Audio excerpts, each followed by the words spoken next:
தாய்மார்களே, பெரியோர்களே, இந்த கூட்டத்தை நடத்தி கொண்டிருக்கும் தலைவர் அவர்களை, உங்கள் அனைவருக்கும் என் வணக்கத்தை முதலில் தெரிவித்துக் கொள்கிறேன். இந்த சபை ஏன் கூடியிருக்கிறது என்று நீங்கள் கேட்கிறீர்கள். நல்ல கேள்வி.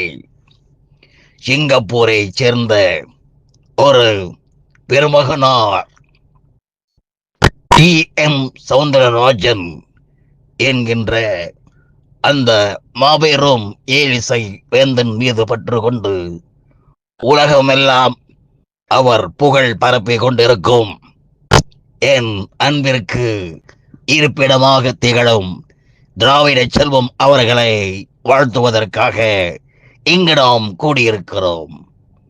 ஒரு தலைவனுக்கு கூடுகின்றோம், ஒரு சாமியாருக்கு கூடுகிறோம், ஒரு நல்ல மனுஷனுக்கு கூடுவதில் என்ன தப்பு இருக்கிறது என்பதுதான் என்னுடைய கேள்வி.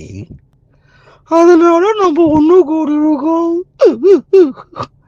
எனவே இந்த இடத்தில் திராவிட செல்வம் அவர்கள் நோய் நொடியின்றி மனைவி பிள்ளைகளோடு மகிழ்ச்சியாக வாழ என்னுடைய வாழ்த்தை தெரிவித்துக் கொள்கின்றேன். நன்றி, வணக்கம்.